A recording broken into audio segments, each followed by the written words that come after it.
problem tadi. Misalnya saya ambil contoh, kalau center tadi, ya, saya tembakkan ke udara, normalitasnya, ideal state of natural order, center sinar itu bergerak lurus ke udara, ya, itu normalnya. Tapi ketika saya ambil case yang lain, saya arahkan center itu ke air, ya, kata Tolman. Ketika saya arahkan center itu ke air, terjadi pembelokan, patah dia sinar itu, terjadi pembelokan patahan sinar. Nah, fenomena ini fenomena baru, tidak sesuai dengan normalitasnya, kan? Nah, ini disebut devian. Devian ini yang harus dicari akar masalahnya. Kenapa devian itu terjadi? Baru lahir penelitian-penelitian, sehingga lahir teori Nelius namanya. Nelius itu ilmuwan yang menemukan jawaban kenapa sinar center itu kalau ditembakkan ke air berbelok. Jawabannya dia karena partikel di air itu lebih padat daripada di udara itu, sehingga pemadatan, ya, itu yang menyebabkan terjadinya kemudian baru mulai penelitian tentang ilmu-ilmu fisika dan lain sebagainya. Ini menarik, ini ilustrasi yang dibuat oleh seorang epistemologis, bagaimana kita membangun sebuah karya, itu semua karya-karya ilmiah, scientific works, scientific research, penulisan-penulisan ilmiah itu harus didasarkan, dimulai dari problem dulu. Apa permasalahannya? Apa devian tadi? Ya, devian ini yang harus diidentifikasi. Kita tunjukkan, kita angkat ke publik itu. Ini loh masalahnya itu. Nah, sekarang setelah kita menemukan masalah, baru kita mengidentifikasi pohon masa depannya. Seperti apa desain solusi yang akan kita tawarkan terhadap masalah. Masalah ini pun juga harus disusun. Architecture of problem tadi yang saya sebutkan itu harus disusun. Apakah permasalahan itu berada di tataran simptom, ataukah dia berada di tataran core problem, atau berada di tataran root cause. Kalau simptom misalnya seperti ini, ya, gatal. Kalau misalnya ada rasa gatal di tangan, respon yang paling cepat dilakukan itu apa? Menggaruk, kan? Padahal yang kita garuk itu simptomnya, karena rasa gatal itu sebagai akibat dari mungkin pola makannya atau mungkin gaya hidup dan lain sebagainya, ya, kan? Tetapi seringkali yang kita lakukan ini menggaruk terus sampai dia semakin kompleks. Problem ini melahirkan problem lagi. Nah, kalau kita menulis tesis, lalu menyusun dan mengarahkan semua energi kita itu hanya untuk memecahkan permasalahan, sistem sosial. Oleh karenanya harus diidentifikasi apa yang menjadi penyebabnya. Nah, di dalam structure, How to Find Structure, dalam bukunya Richard Keras, itu dia katakan seperti iceberg itu. Iceberg itu yang kita lihat itu lehernya es, itu gunung es itu yang sampai menghujam ke dasar lautan itu tidak kelihatan, ya, kan? Yang harusnya diidentifikasi itu adalah di mana dia berpijak, apa yang menyebabkan ujungnya itu ada. Nah, kalau ini ditembak, akar masalahnya itu terjadi apa yang disebut dengan evaporating cloud of conflict, penguapan awan konflik, penguapan awan masalah.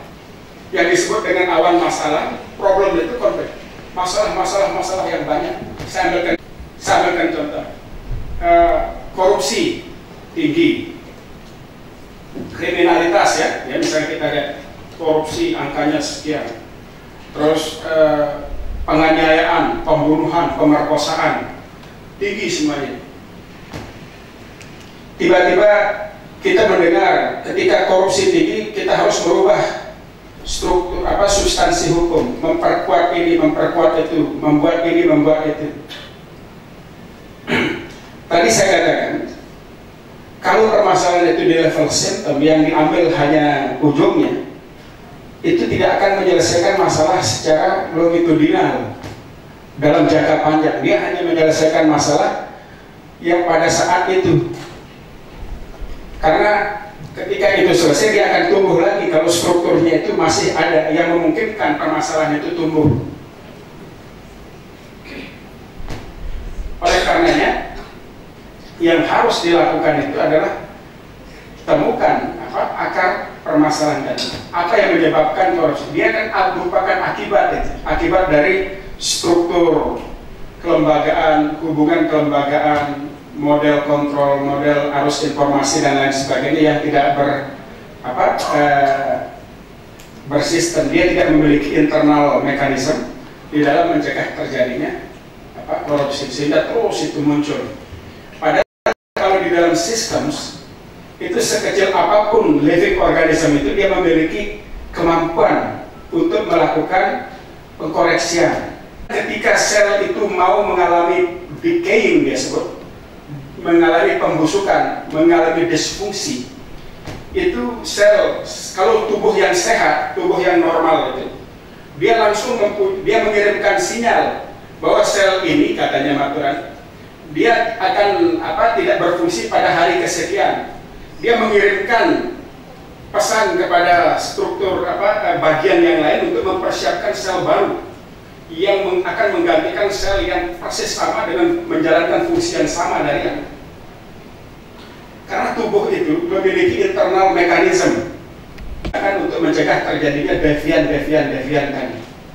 Seperti apa ideal state of social order yang harus kita siapkan, yang harus kita bangun, di mana peran hukum, bagaimana caranya dia berperan.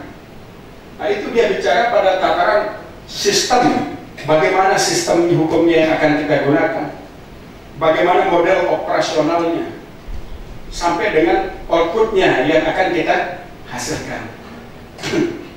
Nah, begitu juga ketika kita menulis. Kita menulis itu harus mengidentifikasi permasalahan, apakah dia berada di level symptom atau core atau root cause. Kalau dia berada di root cause, dibelah dia lagi. Root cause, akar masalah itu di tataran sistem atau di tataran operasional. Mana akar masalah di tataran sistem, mana akar masalah di tataran operasional, dan mana akar masalah di tataran output atau hasil yang akan diharapkan. Nah, ketika itu jelas, baru diformat dalam bentuk pertanyaan. Saya berikan contoh konkret, misalnya begini, tanah. Ya, terjadi atau yang paling konkret di sini masalah lingkungan atau ya, sekarang ini saya baru mendengar tadi makan siang sama Pak Wakil Rektor 3 dikasih tahu ini daerah ini kita hidup di sini dikelilingi sama merkuri. Merkuri. Kenapa? Karena ada tambang di situ yang belum ditutup di dalam kota. Ajaib, ini luar biasa. Menyelamatkan kehidupan bersama itu. Ini tujuannya ini. Bagaimana cara melakukan penginvalidasian terhadap kebijakan yang mengancam kehidupan bersama. Kan data-data itu sudah ada, grounds, facts, data itu kan sudah ada. Kalau memang ada, buktikan dia di pengadilan bahwa ini berbahaya, iya kan? Nah, sekarang harus dilihat apa yang menyebabkan dia keluar kebijakan itu. Oh, ada kebijakan dari wali kota yang memungkinkannya. Apa dasar wali kota karena dia punya wewenang? Apa dasar wewenangnya dia? Ini dikejar terus sampai akhirnya kita melihat apakah itu sesuai enggak? Ya, output dalam ini kan problemnya di level output, adanya merkuri yang mengitari kita, mengepung masyarakat di sini. Ketika itu terjadi, ini bagaimana dasar hukum yang dia gunakan? Kalau kita berpikir kembali kepada konstitusi tadi, tiap tahun mau penetapan upah minimum, maka mereka mengadakan unjuk rasa untuk meminta dinaikkan upah tersebut. Sekira begitu Pak Dokter. Terima kasih. Jelaskan tujuannya dulu. Objektif itu apa? Untuk apa namanya? Untuk itu harus diuraikan bahwa tujuan substantif dari penulisan ini ditujukan untuk menemukan format yang ideal, ya, format yang ideal, format yang acceptable, ya, yang dapat diterima oleh semua pihak dalam penentuan ya, upah minimum. Jadi yang harus karena kita ini seorang hukum, tidak bicara tentang ekonomi, tidak bicara tentang harga, tidak bicara tentang berapa rupiah uang yang harus dibayarkan oleh pengusaha kepada pemerintah. Tetapi yang harus dibahas itu adalah bagaimana normatif framework yang digunakan di dalam memformulasikan kebijakan publik yang dapat melahirkan upah minimum yang dapat diterima oleh semua pihak. Ahli-ahli akuntansi, tapi kita seorang yuris tidak bicara tentang nilai. Ingat, cara berpikir seorang yuris itu dia melihat dari kebijakan hukum, aturannya itu. Sekarang kita harus mengidentifikasi, misalnya tujuannya adalah, ya, atau tulis saja langsung. Sini saya besarkan dia ini.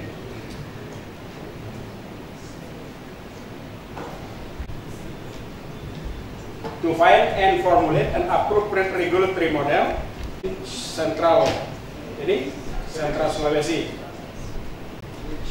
Bukan di dalam menemukan memformulasikan regulatory model kan. Nah, saya menunjukkan research questions. Tujuan ini kemudian ke arah panah. Tujuan ini apabila pertanyaan-pertanyaan di sini bisa kita jawab. Oleh karena itu, pertanyaan yang bagaimana yang akan kita jawab sehingga kita dapat menciptakan tujuan ini. Nah, misalnya sekarang untuk mencapai ya kerangka regulatory model yang ideal di dalam penetapan atau penentuan upah minimum ya, yang dapat menjamin kesejahteraan semua pihak. Apa yang harus kita lakukan? Pertanyaannya apa? Itu bicara tentang kerangka normatif kan? Apa dasar penyusunan ya? Dasar ya yang menjadi dasar pertimbangan, yang menjadi dasar pemformulasian ya di dalam penentuan upah minimum tadi. Ya, ketika kita bicara dasar hukumnya, itu bicara tentang termasuk dasar filosofis ya, dasar normatif. Jadi kita bicara tentang kerangka philosophical, biasa philosophical and normative reasons in formulating and determining the minimum wage. Ini yang kedua itu seperti apa model atau mekanisme cara pemformulasian itu, mekanisme operasional ya, mekanisme pemformulasian kebijakan yang dapat menjamin upah minimum yang adil. Apa dan bagaimana tahapan-tahapan yang harus kita lakukan? Buat di sini minimum wage. Ini contoh saja, hanya contoh. Jadi kita sudah bicara tentang bagaimana cara. Kalau kita bicara cara, berarti itu bicara hubungan kelembagaan. Mekanisme siapa-siapa yang akan terlibat, apa pemerintah, buruh, organisasi buruh, pengusaha, organisasi pengusaha, dan lain sebagainya. Itu dilibatkan, di listing dia. Lalu bagaimana model komunikasinya, bagaimana model cara menentukan. Kita ada modelnya. Kenapa kok masih menjadi masalah? Berarti ada sesuatu yang harus Anda temukan. Ada problem yang tidak dilaksanakan dengan baik, sehingga masih terjadi ketidakadilan di dalam penetapan harga upah minimum tadi. Yang harus Anda elaborasi pada chapter berikutnya. Chapter pertama, mengapa saya mencintai bahasa Inggris. Kedua, Mengapa saya senang? Kenapa saya tertarik dengan bagaimana cara orang belajar? Ketika tesis atau publikasi singkat, sangat simple, ya. Ini akan mudah kita kembangkan. Ini contoh, tapi ini masih banyak, ada 49 slide untuk tesis statement saja ya. Ini memang harus latihan terus ya. Tapi kita kembali kepada teknik penulisan setelah ini. Jadi tesis statement isinya ini, kemudian framework untuk tulisan ini. Kemudian chapter 3 ini, kan ini di sini banyak nih varian-variannya ini. Kerangka filosofis, philosophical in industrial relationship ya. Terus yang ini diuraikan 2.1 basic konsepnya misalnya. Seperti apa? Ya, seperti itu. Terus 3 dan seterusnya 2.3 dan sudah ya 32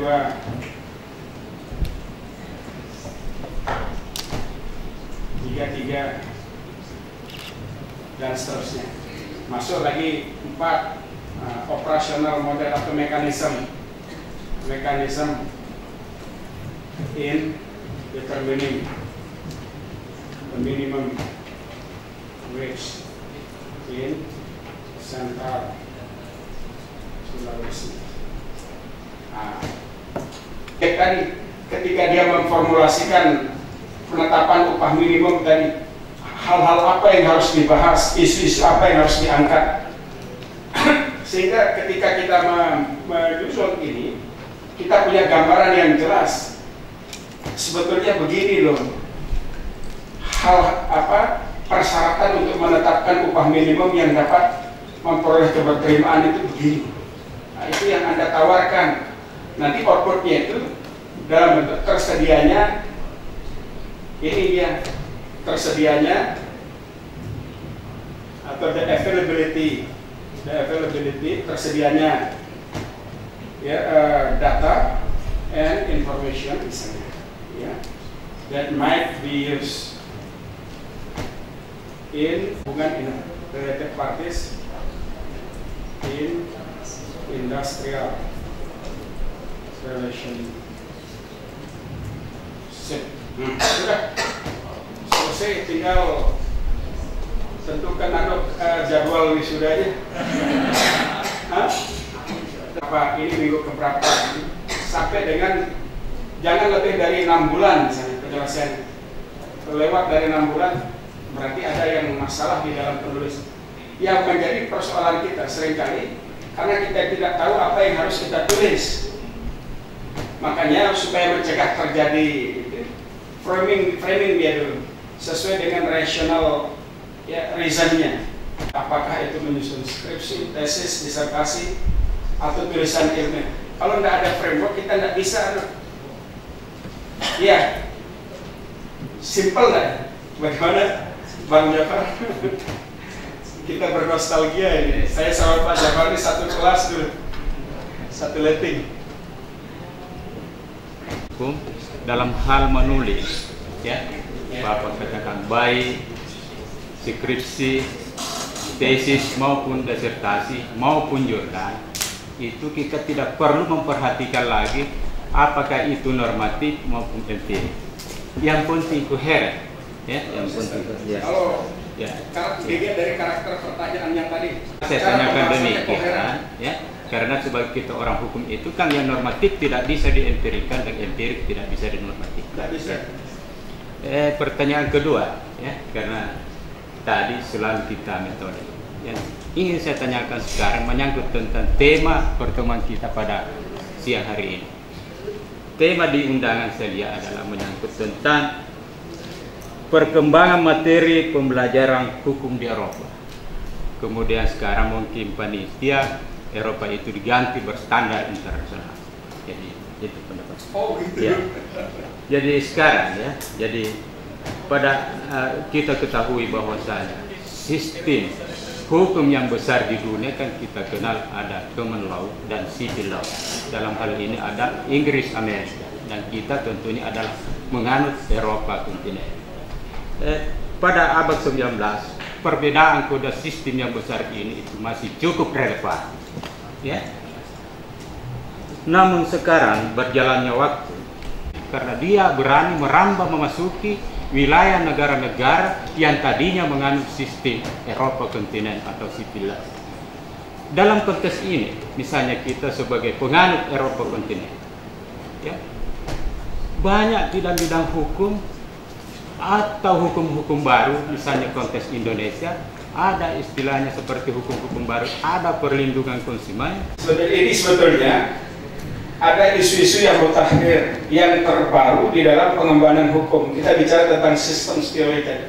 Karena selama ini kita bicara bahwa hukum itu terlibat dengan aturan apa sesungguhnya tujuan keadilan tadi. Ketika kita bicara tentang systems, ini systems itu melihat bahwa mandat utama dalam kehidupan itu adalah hidup itu sendiri. Kalau hidup itu menjadi pilihan yang mandat tertinggi, berarti semua elemen di dalam sistem sosial itu harus diabaikan untuk memelihara kehidupan tadi ya. Tetapi kehidupan itu hanya bisa berlanjut apabila ada keutuhan. Keutuhan itu hanya bisa terjaga apabila ada keseimbangan. Keseimbangan tadi dalam bahasa hukum itu keadilan. Dalam konteks tadi saya katakan bahwa keadilan itu tidak berhenti pada keadilan saja, tapi keadilan untuk apa? Nah, dalam sistem teori tadi kita diberikan petunjuk bahwa keadilan itu adalah dia dapat menemukan makna ontologisnya apabila dia diabaikan untuk memelihara keutuhan guna menjamin sustainabilitas kehidupan bersama. Bukan hanya sebatas keadilan seperti yang tertera di dalam norma tadi. Melihat hukum dan ini berimplikasi terhadap bagaimana kontrak-kontrak. Tadi sebetulnya gagasan-gagasan tentang konstitusionalisasi kontrak, gagasan tentang konstitusionalisasi aturan dan lain-lain, itu bicara tentang sustainabilitas kehidupan untuk sustainability sebagai nilai. Kalau Anda bicara misalnya kontrak dalam paradigma yang lama seperti sekarang misalnya, kontrak itu ditandatangani pada tahun 65 misalnya, berarti dia habis kontrak Freeport itu tahun 95 setelah racun katanya menurut laporan Japan. Ini sangat mengerikan sebetulnya. Lingkungan menjadi terancam. Nah, tapi kita sampai sekarang ini belum memiliki internal mekanisme internal dalam melakukan kontrol atas itu. Makanya kita tawarkan tadi gagasan sistem yang memelihara keutuhan sebagai mandat tadi. Nah, kalau misalnya itu tadi implikasi dari sustainabilitas itu, dia bisa merubah hukum kontrak tadi. Ya. Dalam bahasanya Habermas itu dia katakan, dia begini, Habermas mengatakan norma yang valid, kontrak yang valid itu tidak hanya divalidasi oleh para pihak yang membuatnya, tetapi juga harus divalidasi oleh para pihak yang terkena dampak dari pelaksanaan kontrak tadi. Ini kan luar biasa. Jadi gagasan dari Habermas tadi dia membuka ruang kepada pihak ketiga untuk melakukan intervensi terhadap pelaksanaan pengawasan perjalanan kontrak tadi. Nah, kalau kita sekarang melihat ada dua orang yang membuat kontrak, pemerintah dengan perusahaan, lalu kita terkena dampak, dalam konsepnya Habermas itu kita bisa sebagai pihak untuk melakukan kontrol, perbaiki kontrak itu. Setelah dia baik, baru dia bisa berjalan.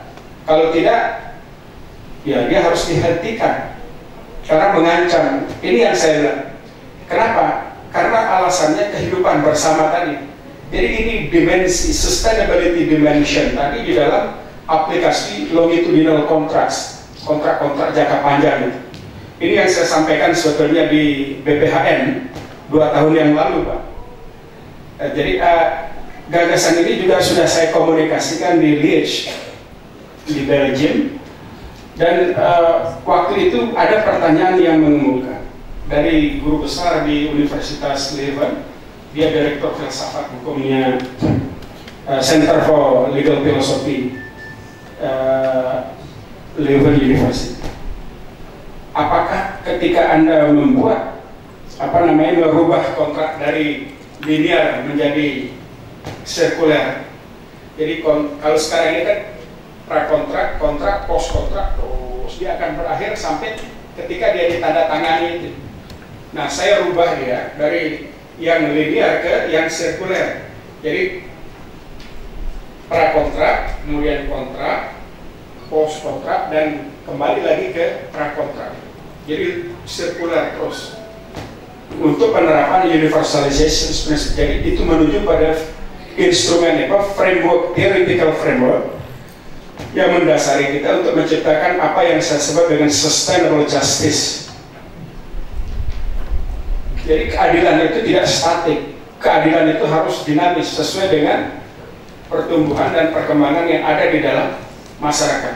Lalu kepastian hukum itu hanya akan tercipta apabila dia membuat keadilan. Kalau itu tidak ada, kalau kepastian hukum itu tanpa keadilan, apa gunanya? Dia bukan hukum. Ya, Augustine yang dikutip sama Aquinas, ya, manusia tapi dimiliki oleh raja. Buktinya kalau ada terjemahan Bible, itu raja yang miliki, karena alasannya pikirannya dia, kemampuannya dia itu milik Tuhan yang diberikan kepada. Nah, semua hasilnya itu milik Tuhan. Karena raja adalah wakil Tuhan di muka bumi, dia yang mengelola. Itu logiknya. Dia ambil itu, lalu dia kasih ke printer, percetakan. Itu percetakan itu melakukan penggandaan. Dia yang berhak. Bahkan ketika si penulisnya, penerjemahnya itu ingin memperbaiki tulisannya, itu tidak boleh kalau tidak ada izin dari printer. Aneh kalau tidak ada izin dari percetakan.